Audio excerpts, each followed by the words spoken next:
If guys that are in this business tell you that they don't carry it home with them, that's bullshit. This job can break you if you let it.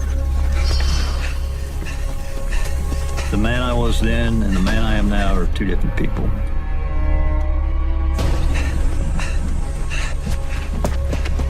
That case became an obsession to me. The damn toughest case I had for so many reasons.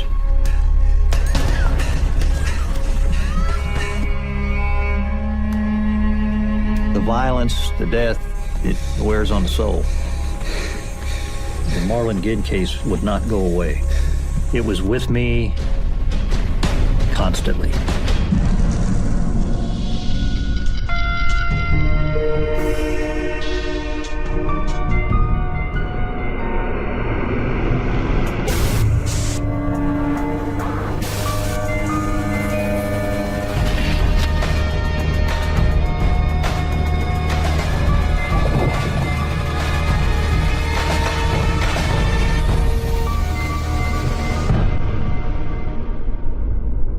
So you want to talk about Carol Marlon and Maggie Ginn? I was working midnight shift. I'd gotten Officer of the Year. I think I was at a point in my career that I couldn't be beaten. I had a huge ego. Got absorbed in my work, and I let my work control me. Okay. What's up, Tuttle? Got a call from this guy reported his wife missing. Been about 4 hours since he's seen her. 4 hours? Waste my time with 4 hours for. Husband says she received a threatening letter at work, gives him cause for concern. Where's she work? Astor and Leeds. Defense contractor? Yeah, they both work there. Says she went out with a friend after work, didn't come home. All right. Probably be home by the time I get there.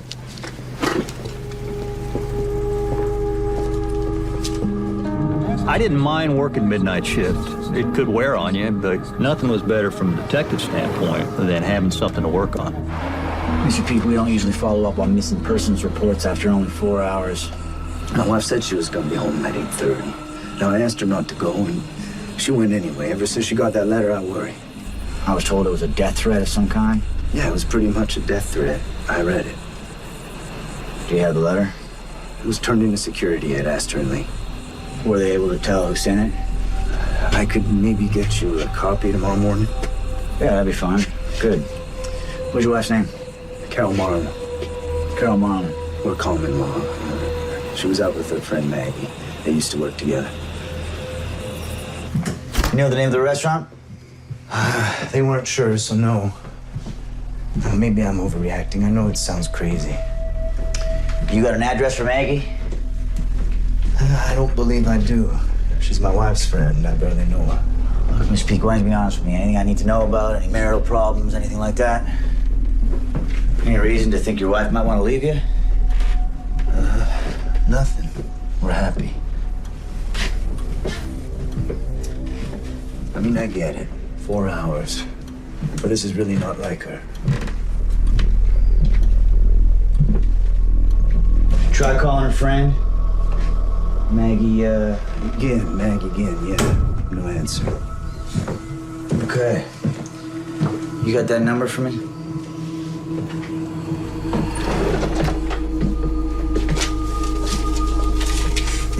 Here it is. All right, let me get back to the office, look into it. I'll call you in a bit. Thanks, I appreciate it. Car. I'm sorry, what? What kind of car does your wife have? A Buick Regal, blue. Right. Okay, thank you. I've seen this kind of thing before in cases. Wife leaves, husband leaves, and they'll stay gone for a few days, sometimes a week, sometimes months. I called the number that Peak had given me for Maggie Ginn twice and went to a recorded message. We checked the hospitals, checked the jails. There was no word. Ed had patrol look into that blue Buick. Nothing. Nothing. I got the Ginn address. Want me to send a car? Nah, it's okay, I'll go. All right, then, see you later. Hey, Marnie. Hello, Sal. You know he can't keep his mouth shut. Trust me, I know. How's your night? It was quiet. You? Hot. Boring. Tell me about it. Listen, I'm wiped. Wanna see my place? I gotta finish this missing persons first. All right. I'm not sure Marnie knew what she was getting into. Maybe not so much about the job, but, about me and the way that I, the intensity that I had with the job. At around 7 in the morning, I got the address for Maggie from security where she worked.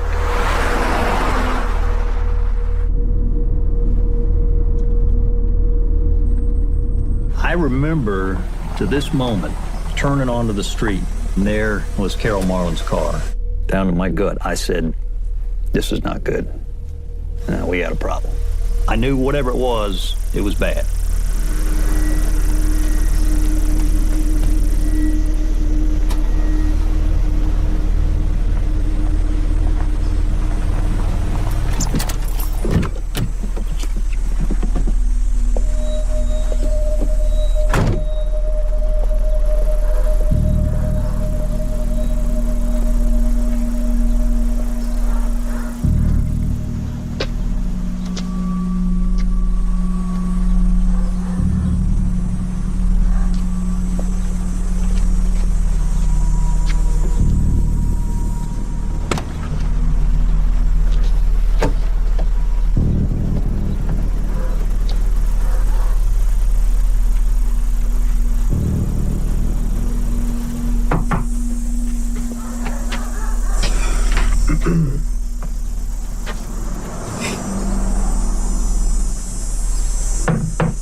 Missing person case just turned into a double homicide.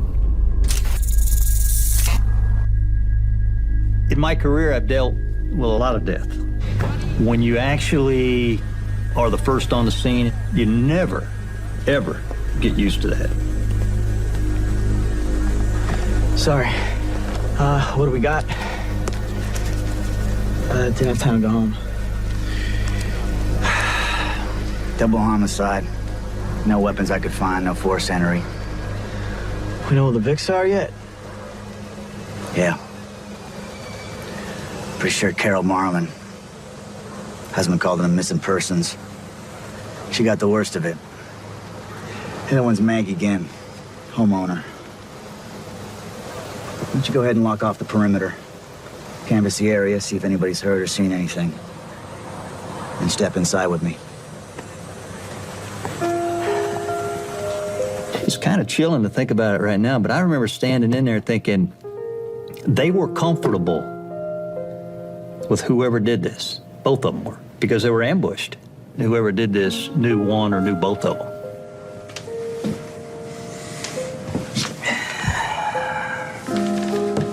Eddie? Yeah.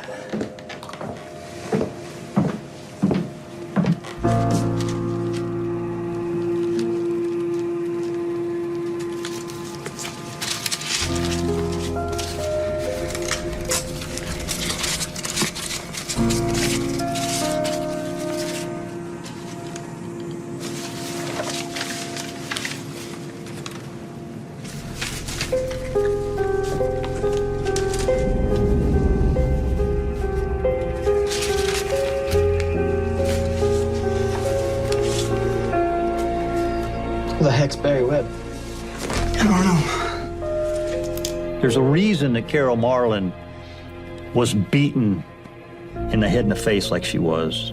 There's a reason that there's no forced entry. It doesn't really look like it was a struggle. And there's a reason that there's a piece of paper in Maggie Ginn's hand.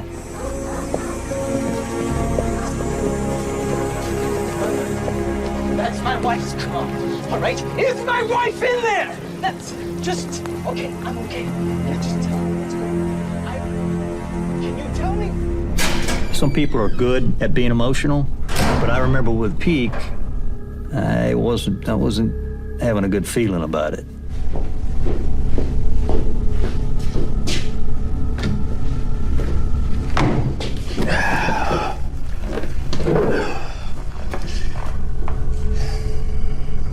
Mr. Peake, I'm gonna ask you a few questions. You up for that? How were they killed? We're still determining that. Can you think of anybody that want to hurt your wife? I don't know. There's this guy at work. Carol and I both work with him. He's got issues with me. What guy? Barry Webb. He thought I was having an affair with this woman we both know, Linda Mills. Were you? No, we're just friends. Barry's the one in love with her. He thought I was coming between them. Why would you think that? Well, Linda and I went on a business trip and we had a great time as friends. She told Barry about the trip and suddenly he's acting all weird with me. And then she gets this death threat. Now, you said that you had no idea who sent the letter, but now you're saying that you think it might be Barry Webb. Is that what you're saying? I didn't want to accuse the guy. I don't have any proof. He would say things like under his breath. What kind of things? Stuff like, he'll never get her. You happen to get that letter from me? I don't know yet. It's okay. I'll get it. Any reason to think that Barry and your wife might have been, you know... It's crossed my mind. She had an affair a few years back. I forgave her. So yeah, I mean, it's possible. Okay. All right. Hang tight.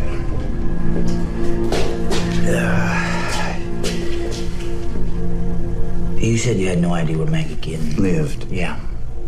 I got her address from security at work. Yeah. I wanted to help look for Carol. Okay. Peluso notified the Ginn family and talked with them, and it was hard. They were very upset. Maggie Ginn, she was a widow, had raised 3 kids, grandkids. Carol Marlin was 46 years old, doted over John, worked hard, was just a beautiful person, totally innocent victims. Son gave them to me. Said they were best friends, did everything together. Damn shame. I'm gonna find the SOB that did this. I mean, we're gonna figure this out. All right, Meg Ginn's son was robbed. Thought maybe whoever killed his mother might have gotten the address from his lockbox. They robbed about 10 grand in jewelry from him. Could have been a robbery gone wrong. I doubt it. Look into that. One neighbor said he saw a very tall, thin man run across his lawn around the same time the murders took place. Said he came down to the curb to get a better view, but the man disappeared through some trees near Maggie's house. You get a murder weapon? No. So we got 2 dead bodies. We got no witnesses, no murder weapon, no prints. Nothing. There's no way somebody kills 2 people and doesn't leave a trace. Come on, I need a murder weapon. In processing the scene, we didn't find anything missing from Maggie Ginn's house. I searched it twice. We didn't find anything of significance. We've got to retrace the steps, and we've got to concentrate and search to find the murder weapon. We were looking for any instrument, maybe a hammer or something similar that may have been used. Some heavy instrument that could have been held in the hand and used at close range. Hey, guys, I think I found something.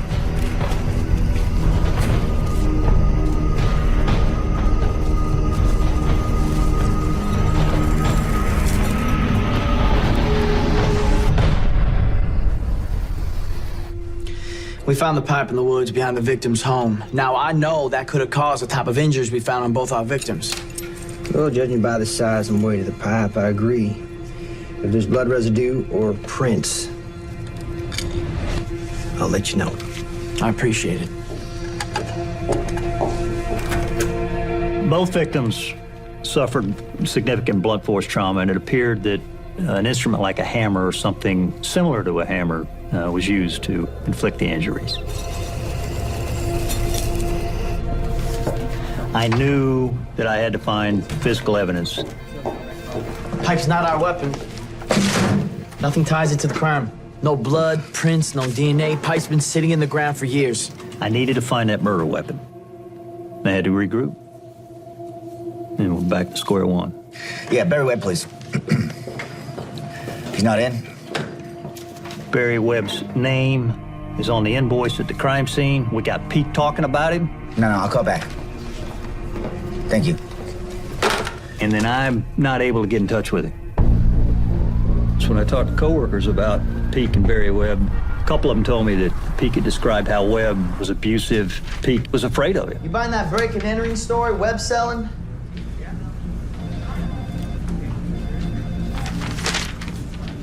You buying Pete's story? At this point, I ain't buying anything from anybody till I get some hard evidence.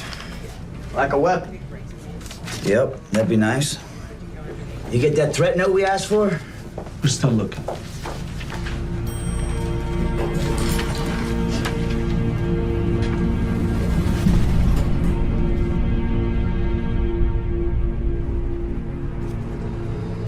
Who the heck's Barry Webb? Pluzo. That's the same invoice as in Meg against hand. Thank you. 09. Linda Mills, she was stuck in the middle of it. Detective Herman? Yeah. I'm Linda Mills. I wanted to talk to you about Barry Webb. This is something straight out of a damn movie. Look, Barry would never hurt anyone. You and Barry close? Yes, but we're just friends. How did Barry feel about John Peake? I suspect he hated John. Look, I turned John down a number of times. He kept hitting on me. His wife, Carol, hated me because she thought that John and I were a thing, and Were you? absolutely not. Just be honest with yourself. Is Barry in love with you? I'll take that as a yes. Barry would never be capable of murder. Look, he was just trying to get John to leave me alone. She was definitely trying to help Barry Webb. Barry Webb? Yeah, that's me.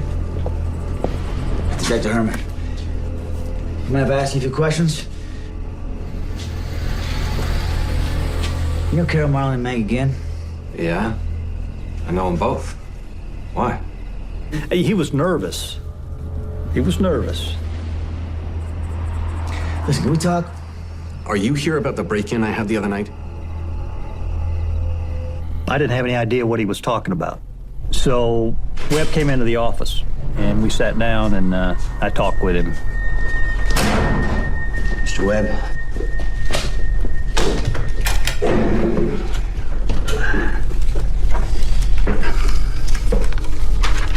Identify that for me? Sure, it looks like a piece of a receiving memo. That your signature right there? No. I mean, it is, but that's not my handwriting. Look, Mr. Webb, we looked into you. We know you have issues with John Peake. Listen to me. Listen to me. Don't lie. Yeah, fine. I have issues with the guy. But Peake is the one with the problem. You two have Linda Mills in common? Linda and I are friends. In fact, he's been all over her, but she isn't interested. I know he blames me for it. Mr. Webb, you have to understand that what we're dealing with is a double homicide. You understand that? I'm not lying. All right. We need you to submit a hair sample for us. Will that be okay? Why? I didn't do anything. Look, okay, when you first came to me, I told you I thought you were there for a break and enter that I reported. Right? It was John Peake who broke into my house.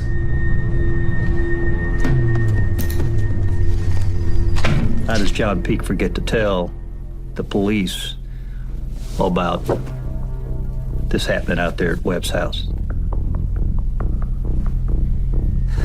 I went to the basement and I saw him try to leave through the window with this black bag. I went to grab him, but he got away. Black bag. Well, he must have stolen something from me because it was making a clanking sound like metal on metal. Look, I'm not taking the blame for murder. Right here.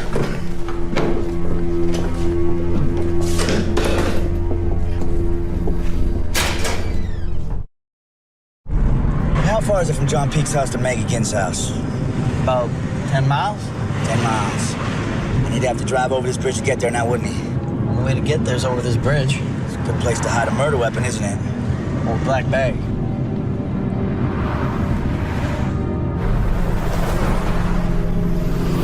Why wasn't the letter reported to the police? Carol didn't make a big deal about it. In fact, she blew it off, actually.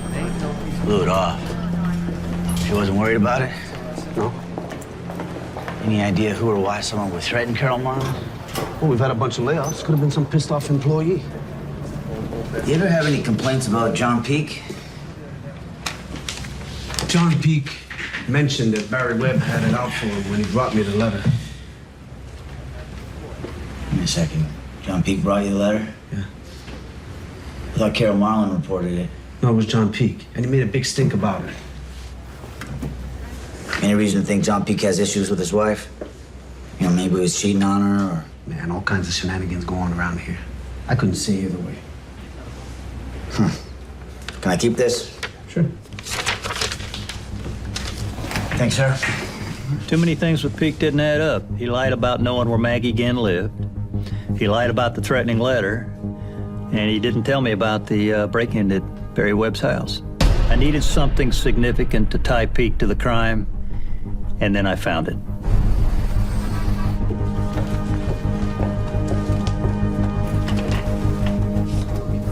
John Peake changed his life insurance 2 weeks before his wife was killed.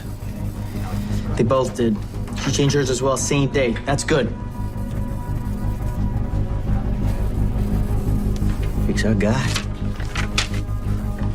He was going to plant evidence in Webb's basement. He was going to plant the murder weapon there, thinking the police find this invoice with Webb's name on it. They're going straight out there. They're going to search his place. They're going to find a bloody hammer. Now I'm going to push for a confession. Well, Ed, still have a murder weapon. It's John Peake that did it. With or without the murder weapon, I get a confession. He's going to jail. Yeah, but Pete gets smart, stops talking. We don't have enough to press charges. I'll get the confession. He was a huge gamble because I knew I got one shot.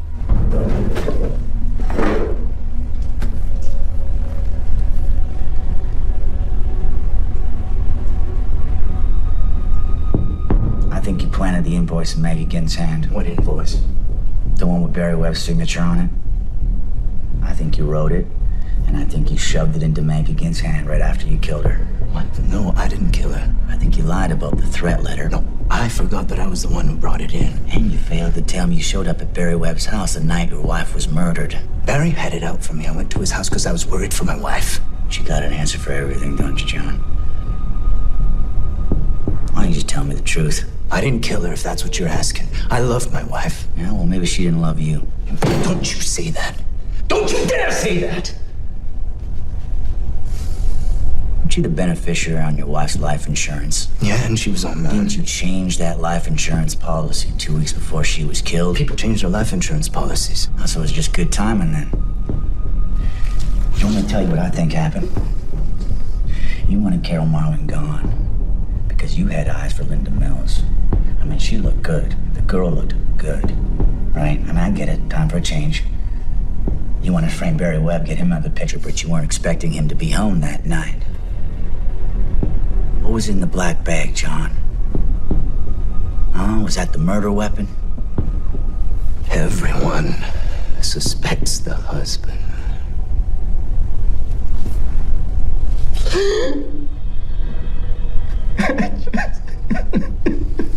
It's okay, John. I was scared. She.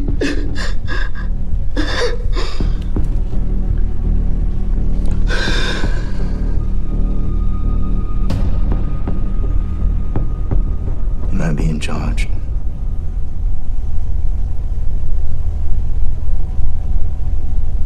I'm thinking about it.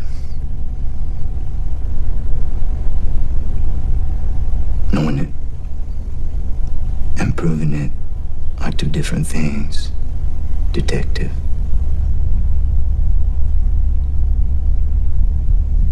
You should be ashamed of yourself.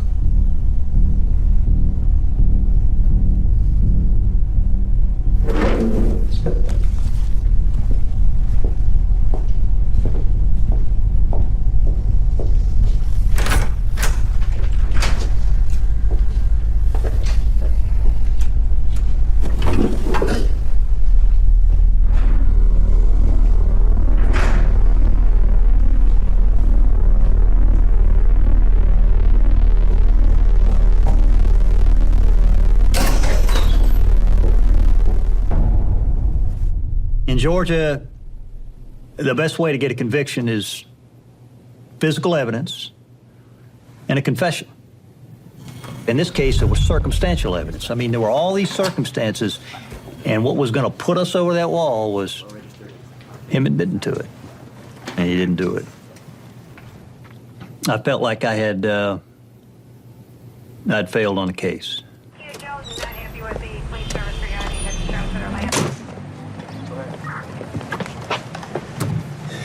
Let's dredge a lake.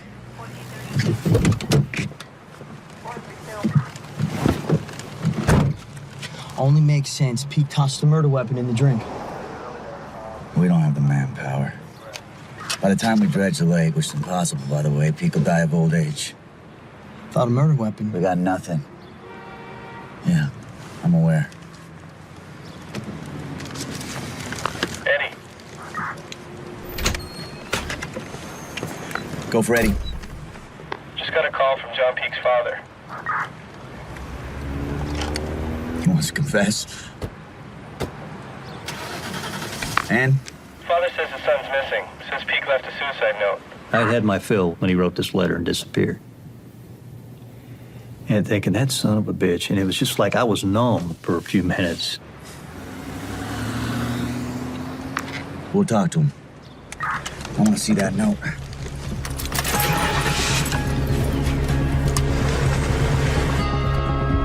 If he went off, killed himself, case is closed. I want to see the note because it didn't fit what I knew about John Peake, that he was actually going to go out and kill himself. To me, this was all self-serving, cry on somebody's shoulder BS. I knew he was going to surface, just a matter of when. Peake's trying to hide the evidence. No way he's committed suicide. One of the things that I remember thinking about is, what if he's returned to where he ditched that bag? What if it's not in the water? What if it wasn't thrown in a dumpster? Peake lives right here. Maggie Ginn and Barry Webb lives right there. Peake was breaking into Barry Webb's house when he got caught with the black bag. I think he got rid of it between the drive from Webb's house to home. Because he knows now, hey, the gig's up, he caught me in the basement, law enforcement's gonna be involved out there. I gotta do something with it. So maybe he hid it in a temporary place. We find Peake, we find a murder weapon.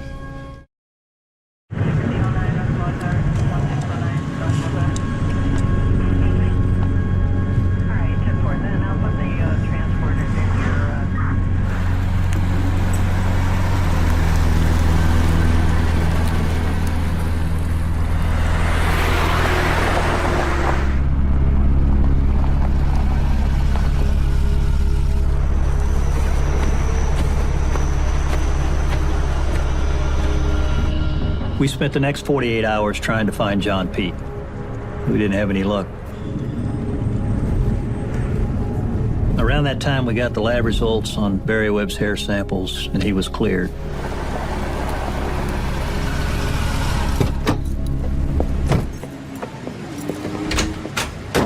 Eddie, some lawyer here to see you? You can call off your search. My client, John Peake, as you can see, is alive and well. Any further questions for Mr. Peake can go through me. Oh, I'm glad Mr. Peake's alive and well. Wish I could say the same for his wife and Maggie Ginn.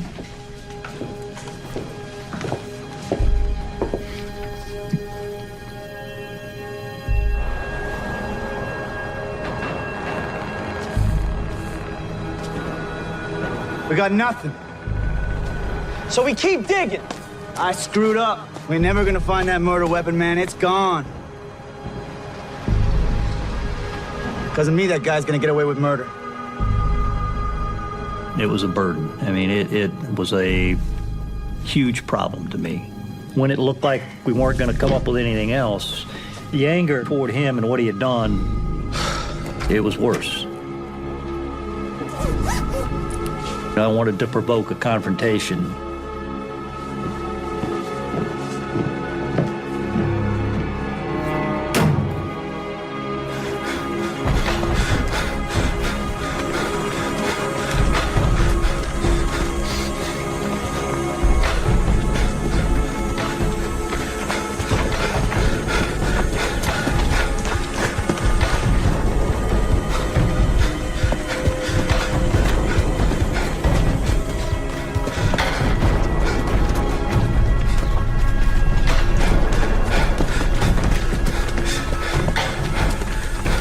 Hey, John.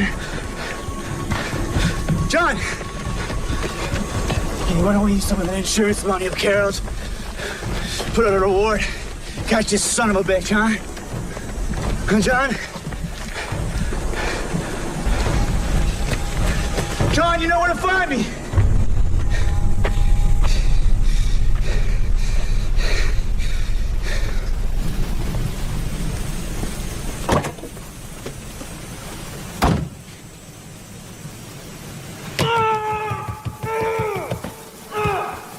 Maggie's family and Carol Marlin's family, and they're frustrated.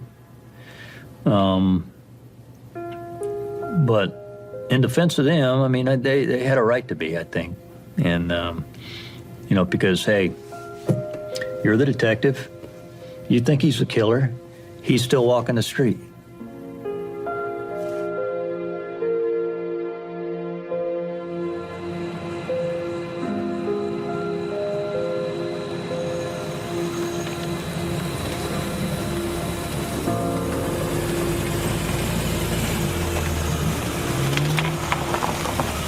When I found out Pete got remarried, I can remember thinking, well, that SOB.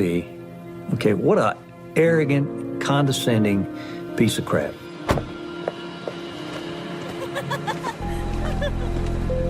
What is he thinking? Is he thinking, I got away with it once, I'm gonna get away with it again?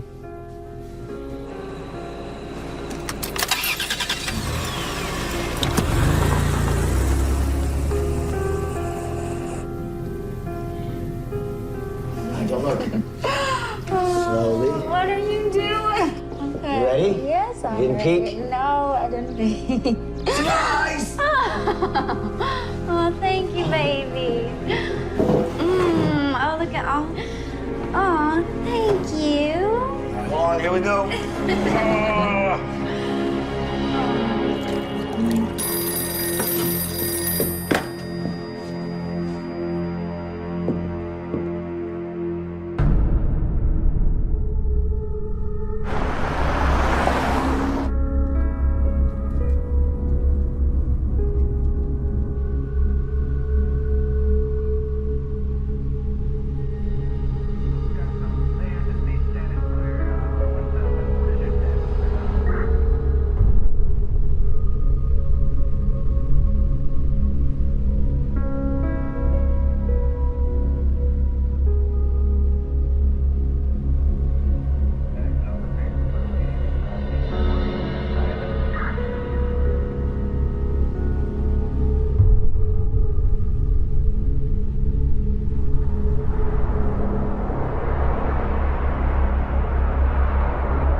came home and there she was, I swear.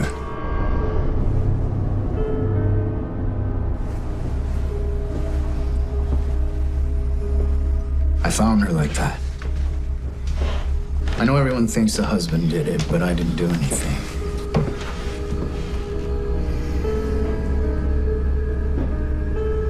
I remember I was sick to my stomach when I first heard that he had killed again.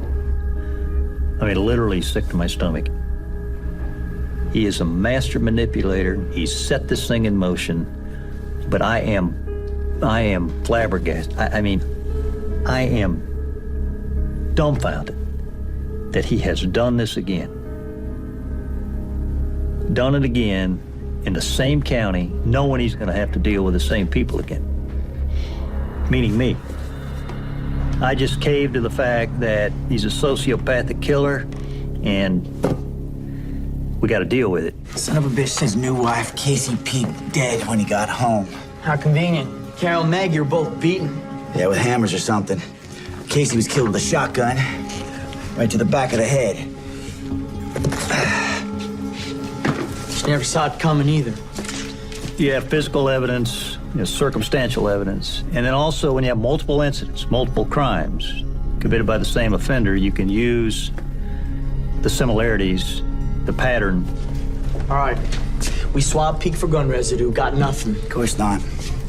Planned it out. Just like the first murders, we got no murder weapon. Peak found Casey dead, he called it in, just like he called in Carol Marlin missing, right? That's a pattern. Yeah, but it's not enough to link the two cases together.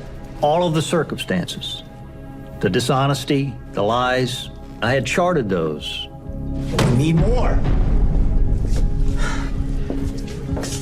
Peak said his wife's purse was stolen. Then Mr. Myers found it, got Peak's number from it, and called him. Peak said the phone call worried him so much he went home to check on his wife, and that's where he found her dead, shot in the back of the head. And now he refuses to take a lie detector test. I wonder why. We need something to tie it all together, or else the DA won't give us an arrest warrant. I wanted to charge him, but we're dealing with circumstantial evidence. What I felt was overwhelming circumstantial evidence, but in and of itself, circumstantial evidence. And we didn't have that thing that was going to seal the deal. Rizzo, Tell me you found something. that wasn't a detail. Got nothing to say till my lawyer gets here. I hope you have an expensive lawyer. He was one lucky son of a bitch for a long time. Did he plan it? Was it methodical? To a certain degree, yes. Was it sloppy? Yes. Did he outthink himself? Yes. Did he outthink us? Nope. Peak took out a life insurance policy on his second wife, Casey Peak. She was Carol Marlin. We got our pattern. Think we can get him on all three murders? One way to find out. We had enough similarities that it put me in a position where I had enough probable cause to take a warrant in the Carol Marlin Maggie Ginn case. John Peak, you're under arrest for the murders of Casey Peak, Carol Marlin, and Maggie Ginn.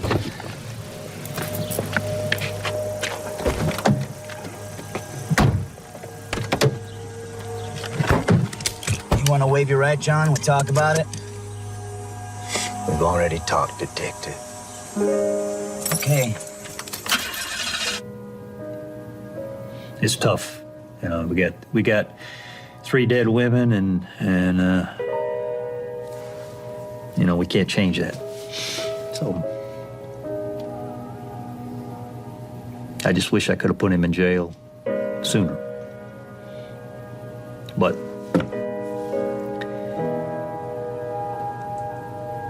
it didn't work out. And the worst thing about that is we had another victim, and you know, that bothers me.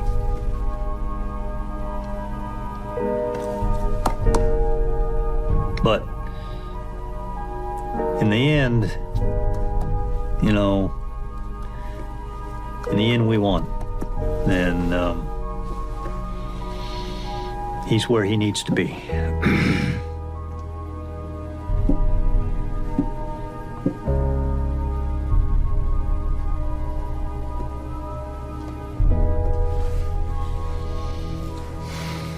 That's it for me. That's all I got. Unless you have other questions.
When Gail met Dr. Birnbaum, he appeared to be the complete package. A doctor, a pilot, speaks languages. Who wouldn't want their daughter marrying that person? They looked like they belonged together. Then she dropped off the face of the earth. There's no absolute proof that she was dead. It's the where's the body problem. They can't point to her date of death. They can't exactly say how she died. They can't exactly say when she died. But they have a theory. I nearly fell out of my chair.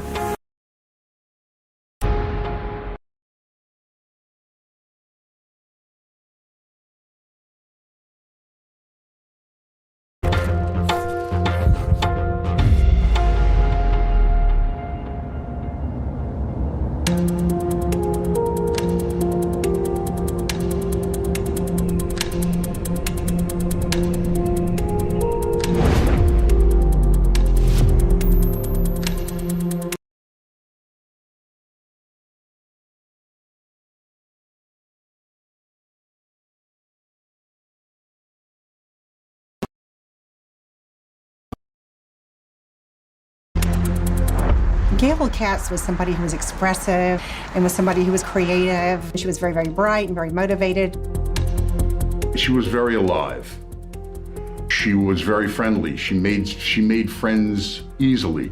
She was very close with her family. She had siblings that were quite a bit younger than her, but they all looked up to her as a great big sister.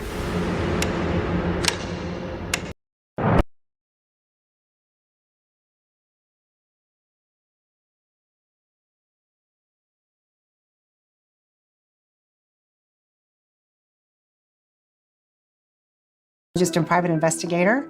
I spend most of my time evaluating violent offenders. This torso is taken to the morgue, and they start looking at it. The body roughly matched Gail's height and weight, and there were other pieces of evidence that could help suggest this could be her. One of the things I noticed is there's a certain mark. This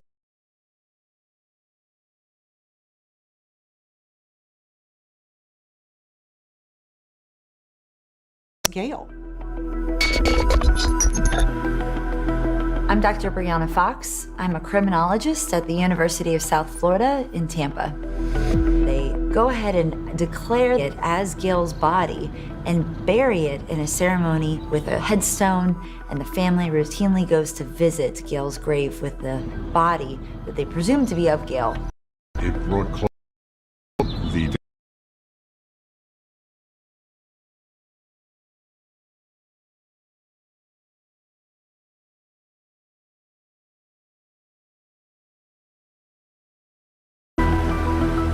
It might be a murder.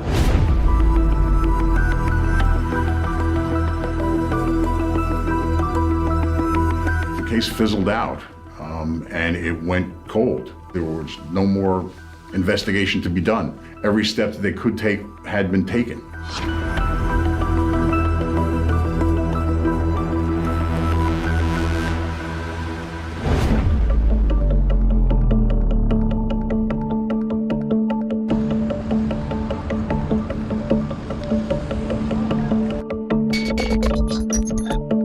name is Daniel Bibb. From 1982 to 2004, I was an assistant district attorney in the New York County District Attorney's Office. Andy Rosenzweig was the chief investigator of the disappearance of Gail Katz back in 1985. And for lack of a better word, I think that this case was burning a hole in his head for years. And Andy asked us if we would be interested in assisting in a reopened investigation.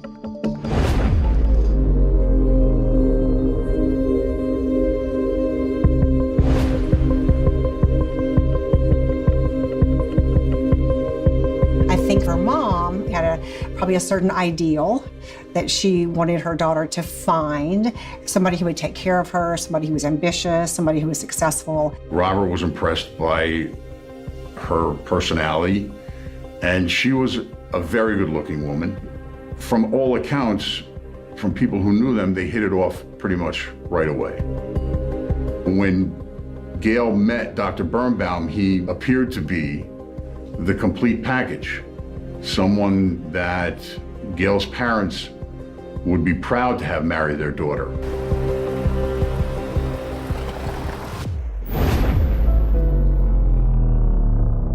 Robert Birnbaum is a New York native, raised on Staten Island. Robert, or Bob, as he was called, was somebody who, from the very beginning, was a whiz kid. He was somebody who was brilliant. He not only finished medical school at the age of 22, a lot of people haven't even finished college at the age of 22. He was gifted academically. He could play musical instruments. He spoke 5 languages. He was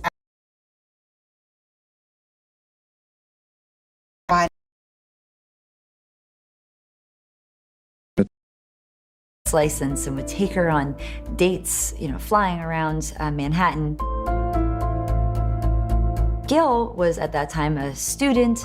She was working odd jobs in Manhattan. She is just really impressed and told her friends that even though I've lived here for all my life, I've never seen New York in this way. And so at the very beginning, it's almost like a magical start. For her, catching somebody like him was a dream, and it seemed like this was just a great fit.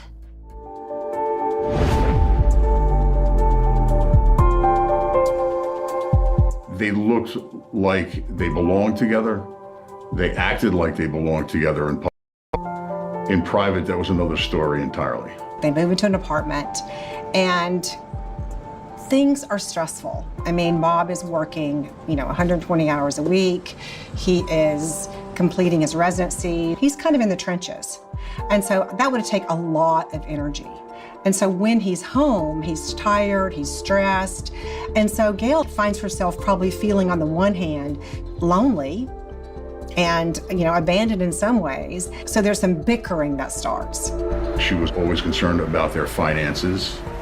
Although they lived in a glamorous Upper East Side building, it was not owned by them.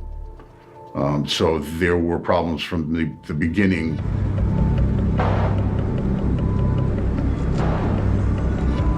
The arguments increased over the time they were married, and they got worse and worse and worse. Even her friends and neighbors started noticing that Robert was extremely controlling. For instance, there were times where Gail would try to just simply turn on a light switch, and if she did, Robert would hit her hand away so he would turn it on.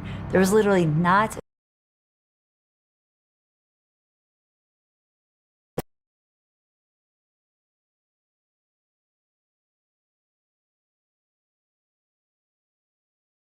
On one occasion, there was a family dinner where Dr. Birnbaum actually demanded his wife sit on his lap, and then he actually fed her. And when she tried to get up and tried to go sit in her own seat, he would sit her back down on his lap and would continue to feed her.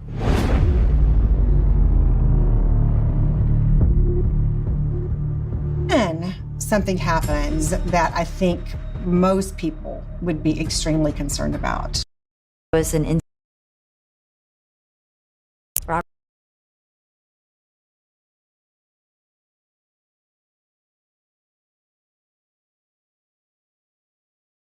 The reason that he gives for that is he's jealous, and he thinks that Gail loves her cat more than she does Bob.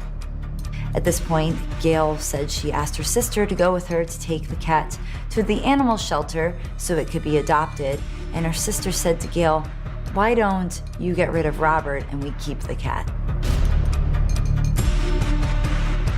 I think that when anybody is threatened by a pet, it's a cause of concern, as it represents this need to control oftentimes, this deep insecurity about themselves. But even more alarmingly, I think it speaks to the capacity for violence. We know oftentimes that individuals who wind up hurting people start out by hurting animals. And so certainly as a forensic psychologist, that is very concerning to me in terms of violence risk.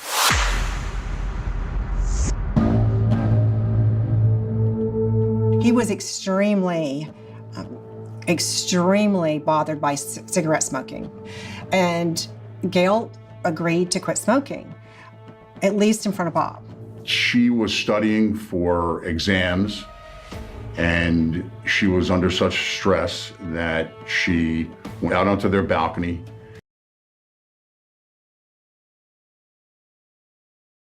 She had done, and immediately just went from 0 to 100 angry. He actually strangled her to the point where she lost consciousness.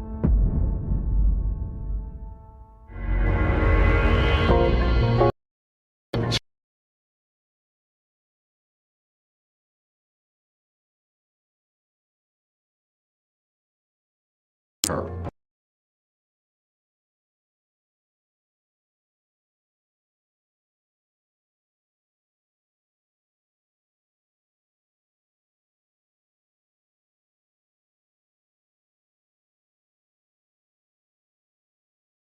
Victims all the time.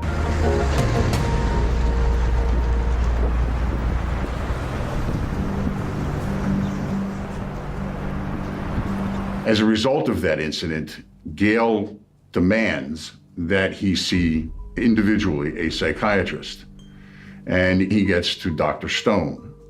And Dr. Stone does an evaluation over a number of visits with Dr. Birnbaum. He says that after the first session, I thought this guy is a violent psychopath. You know, this guy is so scary to me.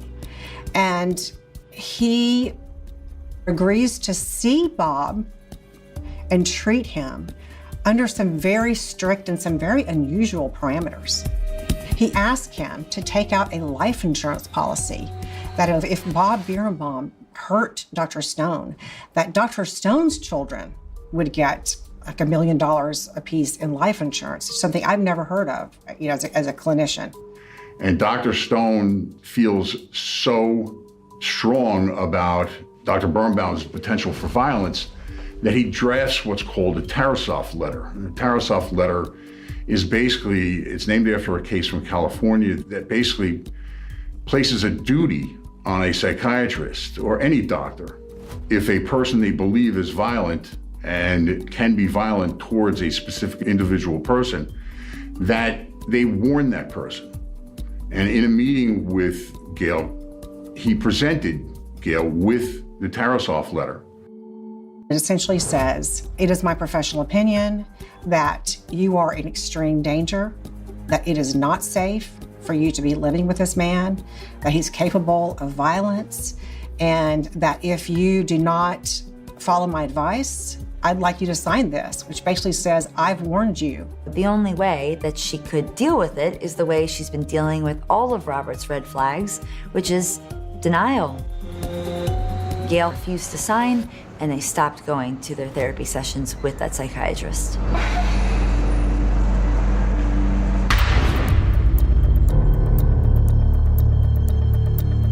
She actually decided to consult a divorce lawyer and start proceedings to separate from Robert. By July of 1985, their marriage was one that was in name only. But both of them, apart from each other, told their friends that there were problems in the marriage. As a matter of fact, he told one of his friends that he was so mad at her that he could kill her.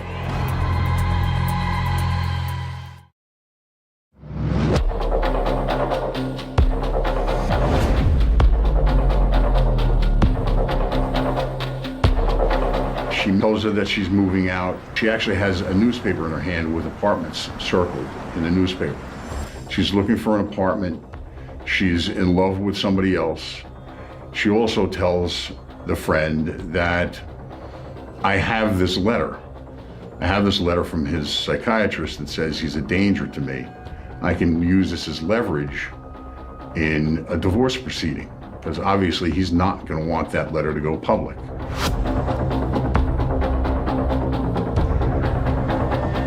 It was our theory of the case that it was that morning that she told him, I want a divorce, I don't love you, I'm in love with someone else, I'm tired of the fights, I'm tired of the arguments, I'm tired of the violence, and by the way, I have this letter that I can use against you. The next day, she doesn't show up for her practicum, which is very, very important. She's now in graduate school, wanting to get her doctorate, and missing seeing your patients is not something you do lightly. I mean, it's a very serious thing to do. And that is not who Gail was as a person. She was very responsible, very disciplined, very, very involved in her program.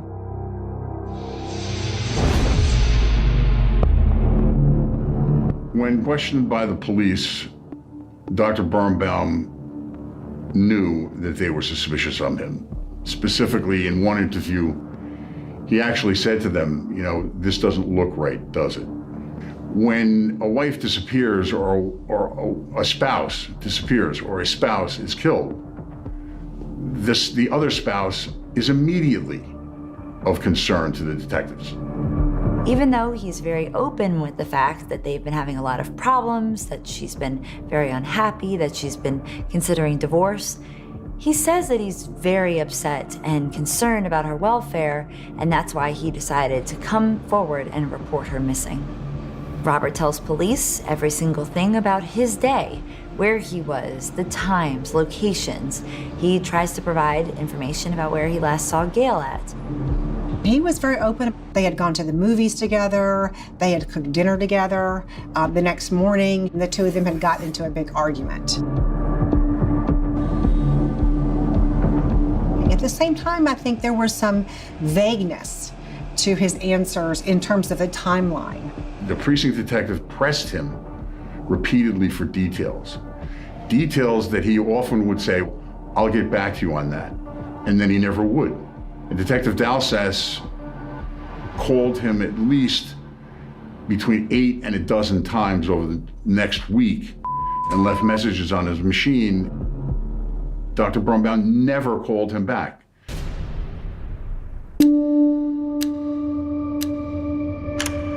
This search was spearheaded by Gail's family.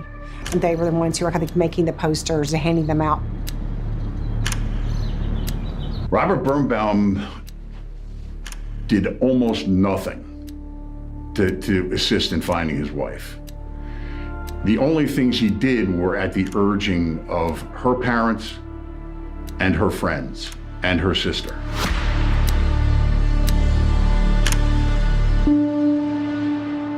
They had a share in a house in the Hamptons, and he was seen partying at a notorious disco within days of his wife's disappearance. And he continues to go to the Hamptons every weekend that he can. Not only does he go, he brings other women with him and brings them home with him.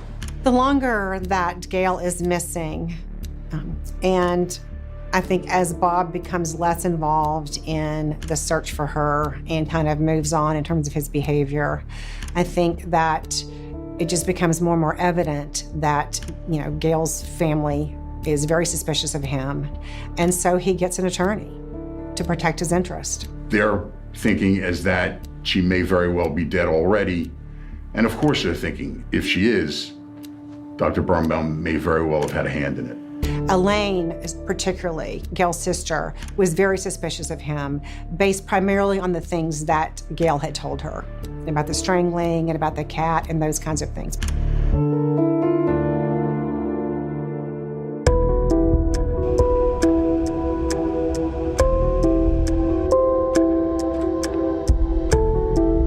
He relates basically the same story, but with some variations.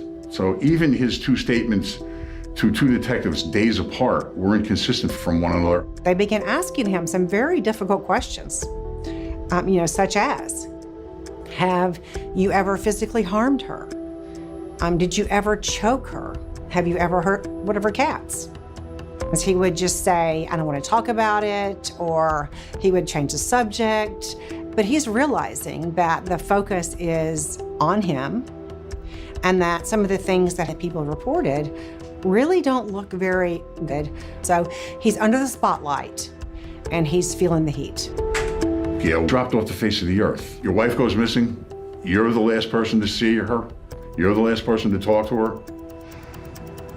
Nobody in her family has heard from her. Not one of her friends has heard from her. The case starts cooling off. It was almost unheard of to try anybody for murder where there was no clear evidence the person was dead. Because it was always easy to say, hey, this person isn't even dead, they just ran off with somebody. She had a breakdown, she met somebody else. There's no evidence that she's dead. So this really, really hampered, I think, police.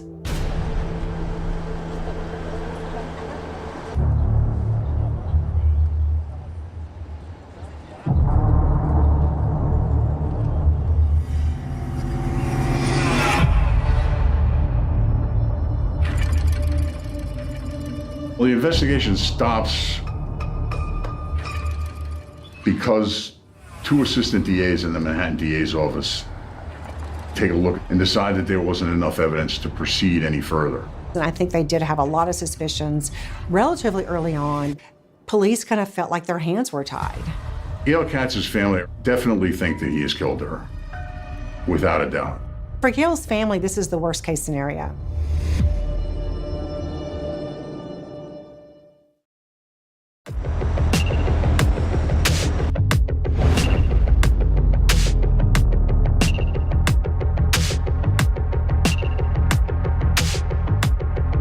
The insistence of his friends saying, you can make a life out here. You're a good plastic surgeon. Las Vegas needs good plastic surgeons. So come out and set up a practice, and that's what he does. One of the things that Robert Birnbaum decided to do when he moved to Las Vegas was to fly down to Mexico every year and help provide plastic surgery for orphans that were either uninsured or didn't have the money to be able to fix the facial deformities that they were born with or received in life. He really does focus initially on repairing cleft palates or reconstructive surgery after somebody's had breast cancer. He's not really focusing on the big bucks, the things that really bring up the money in. He becomes a local celebrity, if you will. He is on the news. He has magazine articles about him. This is somebody who is doing good work here, and at the same time, he's being applauded for this. However, he's not completely changed. He dated probably just about every female member of the medical community at least once. A number of them for fairly long periods of time. They all ended badly. But he gets involved with a woman named Stephanie. And Stephanie is very much invested in the relationship, but a couple of red flags come up to her. She again notices that he has a temper, that he can be very controlling, that he has explosions of rage. I think at one point, she broke a glass accidentally in his apartment. And he just flies into this absolute rage in front of other people. She's like, this is a red flag, and we're gonna go see a therapist and just figure this stuff out. This therapist tells Stephanie, this person is dangerous. You will be at risk if you stay with this person. And so Stephanie ends the relationship.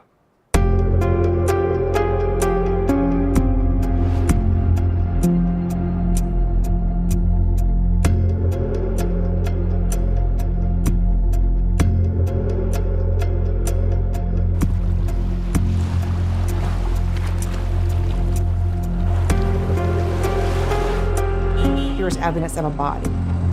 It's kind of a mixed bag for Gail's family. They want, number one, to find their missing loved one and lay her to rest. They are so happy to at least be able to bury her. Unfortunately, the police end up coming to the conclusion that we just don't have enough evidence to charge Bob.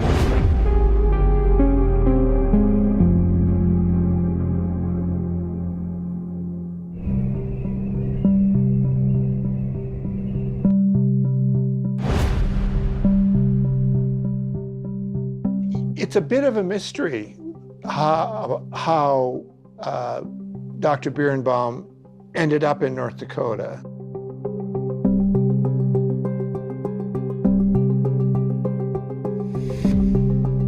Plastic surgeons from New York are not an everyday thing in North Dakota.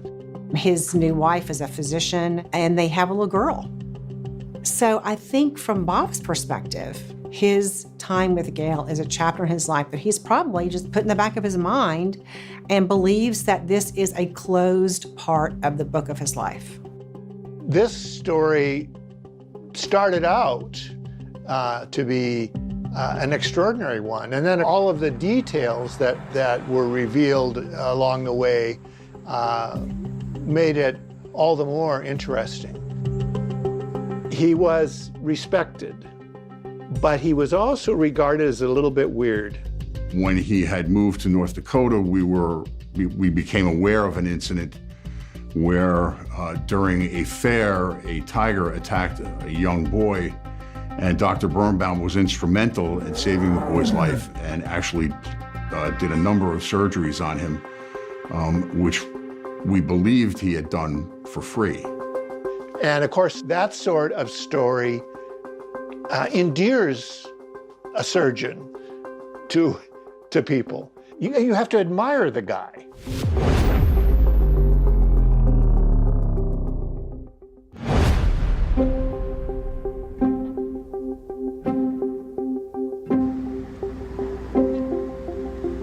What Bob doesn't know is that there is a detective in New York who is just absolutely determined to try to solve this case before he retires. Andy Rosenzweig said, I believe Dr. Birnbaum may very well have murdered his wife. You guys want to look at this?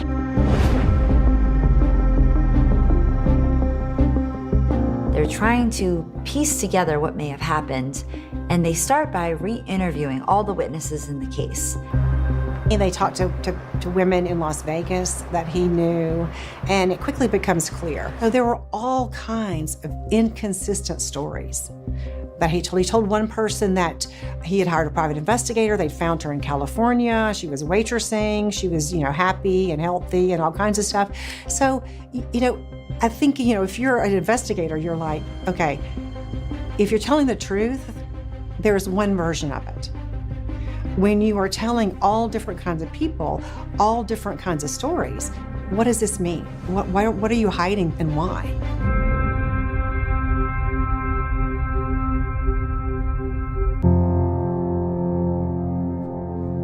At this point, fortunately, DNA testing is available. They do DNA testing on the torso, and they find out that this, in fact, is not Gail Katz. Victims' families have to deal with these kind of bizarre good things in a weird kind of way. Meaning, is it good to know that your family member is murdered? No. But is it better than them being missing for 20 years or 30 years? A lot of families would say yes. Finding out that this was not Gail was devastating. Her parents had some sense of peace, and now we're having to realize none of that is true. At the same time, from an investigative standpoint, Bob is back in the hot seat. He clearly was potentially in New York City with Gail at the time that she died.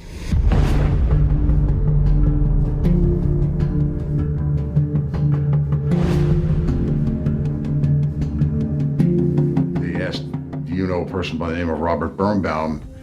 And they said, yes, of course we know Robert Birnbaum. He flies here all the time. They asked, do you have any records of him flying? And they said, of course, we keep records of everyone who flies here. Detectives then come to discover the incredible piece of information that Robert Birnbaum had actually left out of his story, that he had actually rented a plane on the day that Gail went missing for almost 2 hours. All of this makes investigators incredibly suspicious.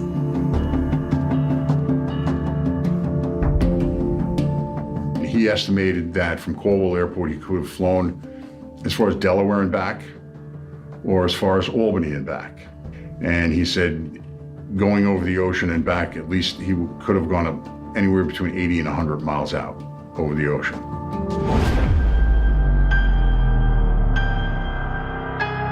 Their theory is that on July the 7th, Bob Birnbaum loses control. He murders his wife, likely strangling, and they're saying that I think because he has a history of strangling, not only Gail, but Katz on previous occasions. I believe that his anger went from 0 to 100 in a matter of seconds, and that he strangles her to death, packages her up in a duffel bag, drives her out to a plane in Caldwell Airport in New Jersey, and flies over the ocean and dumps her out of the plane.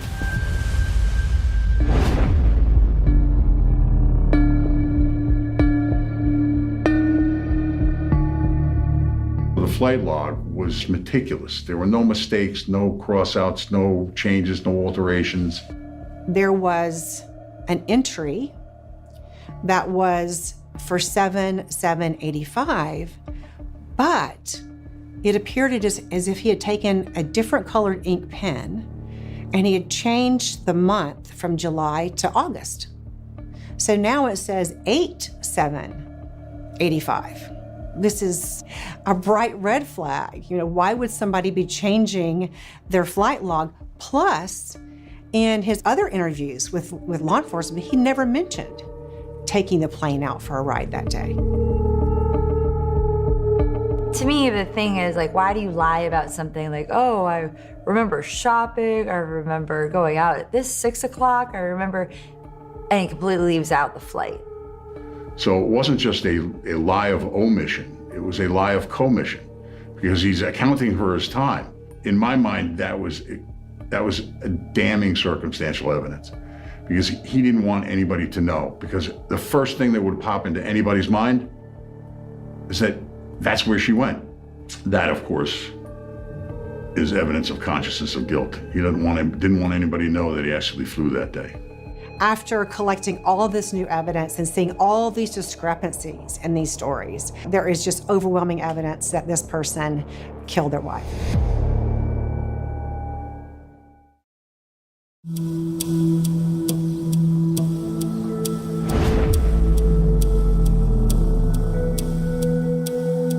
We were essentially unaware of the investigation of Dr. Birnbaum that had been going on in New York. Frankly, I think most Grand Forks people thought he wasn't one of us. And once he was arrested, the sentiment turned to, he's hiding out. Certainly, in the wake of the arrest, Dr. Birnbaum's character sort of morphed, and people came forward with stories about encounters with him. I know a number of physicians who worked with him and knew him well. None of them were his friends. It's difficult because prosecutors can't point to her date of death. They can't exactly say how she died. They can't exactly say when she died, but they have a theory. There was no evidence. There was no forensic evidence. There's no physical evidence. It was a theory that I think was borne out by circumstances. In 2000, 15 years after Gail disappeared, Bob Birnbaum was charged with her murder.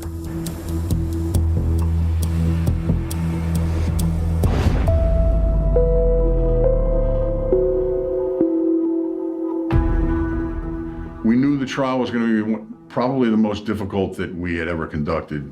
I think trying a matter like this 15 years after the incident is fairly uncommon.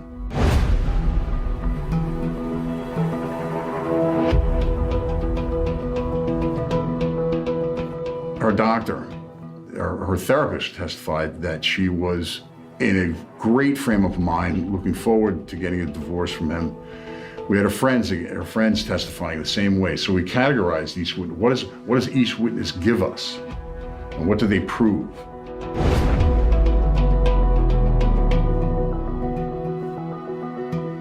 The prosecution showed off the doctored flight records and posited that Gail Katz had been murdered and dumped from an airplane. Prosecutors claim that because of his extensive medical knowledge, Dr. Birnbaum was able to decapitate and remove the limbs of Gail Katz within 10 minutes of her dying, stuff her body into a bag, move the bag into a vehicle, move the vehicle bag into the plane, then fly the plane, push her body off the plane, and have it never be discovered. This is what they say occurred, and the timeline makes it fit, where he was able to do this without having anyone discover it. During the run-up to the trial, we became aware that the defense, part of their defense was going to be that this was impossible. That given the size of the plane, given her weight, given the size of her body, the fact that it was dead weight, that it would have been near impossible.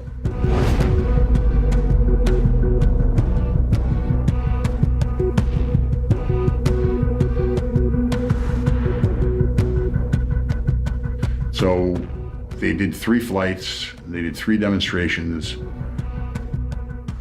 One where he banked the plane to the right, opened the door, and the bag simply fell out. One where he was flying level and he just pushed it out. And the third one where he actually pulled a bag across his body and threw it out the pilot side door. Each of these bags were filled with 100 pounds of sand and 10 pounds of rice to simulate her weight at the time. We showed that not only was it possible, but it was easy.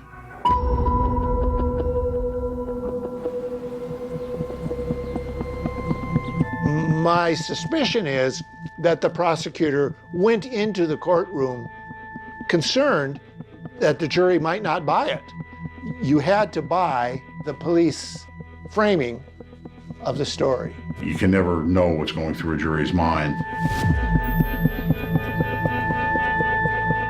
When you're taking a verdict in any kind of case, whether it's a shoplifting, petty larceny, a robbery, a homicide, your heart begins to pound, your blood starts to pump, you feel like your heart's going to burst out of your chest because you're so nervous, because you don't know what's going to happen.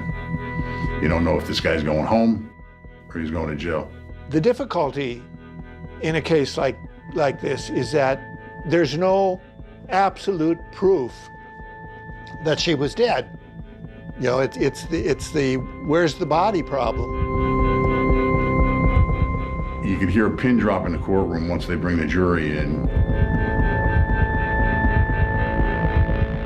Finally, Robert Birnbaum was found guilty of second-degree murder for her death.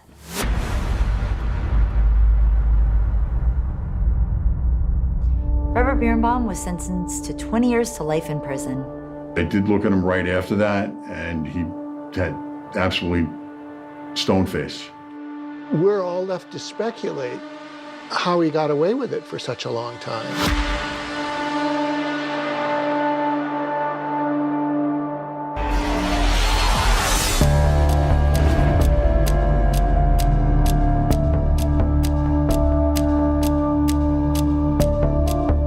She goes, "Hey, Dan, Robert Birnbaum confessed to the parole board. I nearly fell out of my chair." He goes through a matter-of-fact recitation of, we had a fight, I got angry, I strangled her, I put her in a bag, I put her on a plane, and dumped her out of the ocean. It came off to me as completely flat. No affect, no emotion, no nothing. Basically was coming clean to the parole board in the hopes that they would see this as remorse and let him out of prison. What was really, I think, gratifying to the prosecution is he essentially said he did it exactly the way they theorized he did it. Which is a feather in their cap.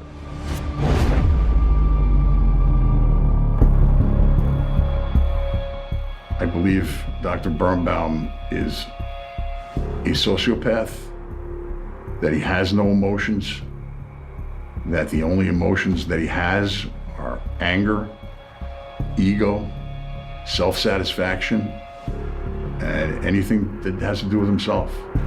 What's interesting is all the steps he took to cover it up. And I think that speaks perhaps to him feeling kind of entitled to, make it go away and to kind of continue his life, which he did for years. I think we find homicides like this shocking because that's not supposed to, it's not supposed to happen at this rarefied atmosphere of the upper middle class. Doctors in general are held to a higher standard. They're viewed as being really the tip of society amongst other professions that we really turn to for the people that could help us, that we turn to for integrity, that we turn to for being the leaders in terms of morality and doing the right thing. He emerges, I think, as an arrogant and abusive spouse. And Gail Katz emerges as a tragic victim who was caught in this relationship for a number of years. Domestic violence happens everywhere. It's all around us. And 99% of the time, you can't see it and you don't see it.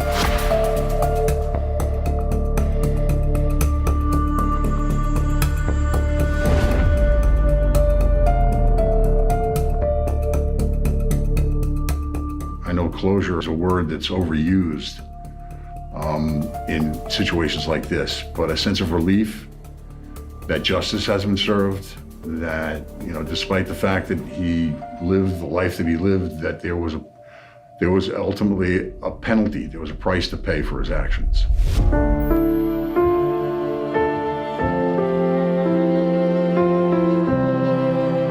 Gail's sister has carried Gail's memory forward, and she's not just carried the torch for her sister, she's carried her memory forward in establishing a wonderful center at Pace University Law School that assists victims of domestic violence. Nothing could be better than that in remembering Gail.